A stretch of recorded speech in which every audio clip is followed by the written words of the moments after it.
Bonjour, bonjour. Je vous retrouve pour une petite vidéo et aujourd'hui je vais commencer la vidéo en vous posant une question et j'espère que vous jouerez le jeu, c'est-à-dire me mettre en commentaire sous la vidéo votre réponse à la question avant de regarder la vidéo. Ma question c'est: est-il possible de perdre du poids en mangeant de tout? À vos commentaires. Moi je vais vous répondre sur cette vidéo que les charlatans vous diront que non et que moi je vais vous dire que oui. Et je vais m'expliquer là-dessus.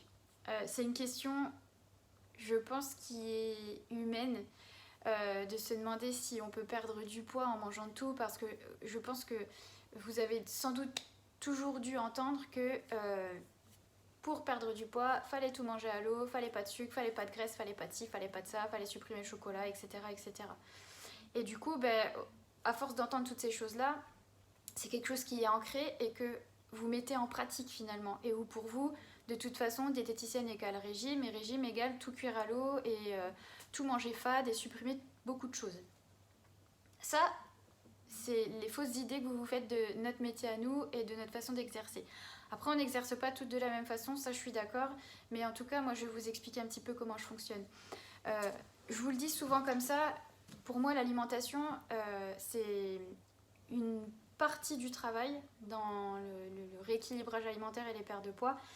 Mais bien évidemment que s'il n'y avait que l'alimentation qui rentrait en compte, je ne sais même pas si notre métier existerait, ou alors ce serait beaucoup plus simple à gérer pour vous sur la distance, sur le long terme et surtout sur l'aspect psychologique. Parce que mon Dieu, qu'est-ce que vous vous torturez l'esprit avec est-ce que j'ai le droit de manger ci, est-ce que j'ai le droit de manger ça, etc. etc.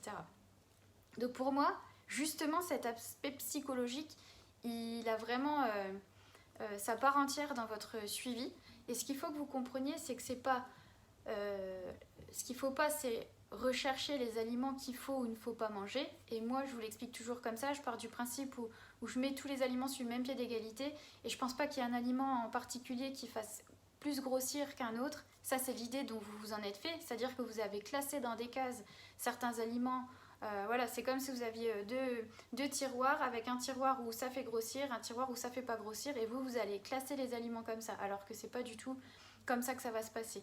Ce qu'il faut penser, c'est que les aliments dits, enfin, ou en tout cas où vous percevez qu'ils font grossir, c'est un peu des aliments un peu réconfort. C'est-à-dire que quand vous allez avoir une émotion, qu'elle soit positive ou négative, c'est vers cet aliment-là que vous allez vous réfugier. Et à partir du moment où vous avez fait ce lien, pour vous, cet aliment-là fait grossir. Mais finalement, c'est pas vraiment l'aliment qui fait grossir, c'est le comportement que vous avez.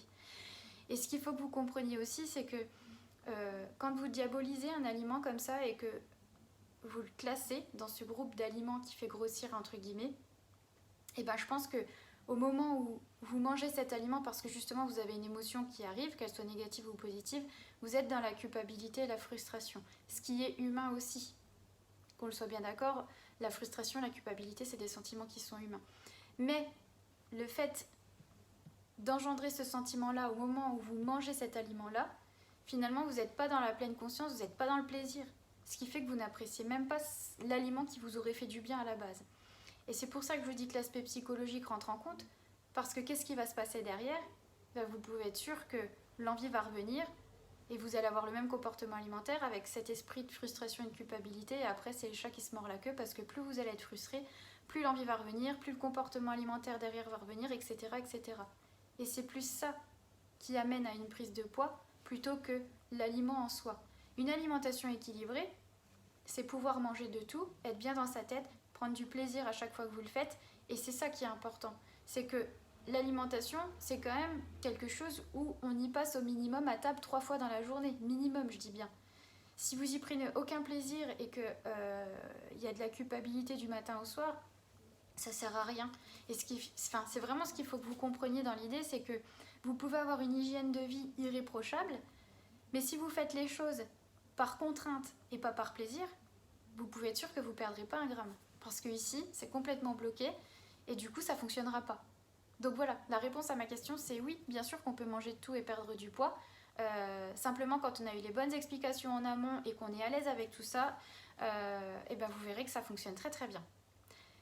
Comme d'habitude, s'il y a des petites questions, je vous laisse me mettre un petit commentaire et j'y répondrai avec plaisir. Je vous souhaite une belle journée, faites-vous plaisir dans tous les sens du terme et pensez à moi sur justement ces aliments sur lesquels vous avez beaucoup de stress. Je vous souhaite une belle journée et à bientôt.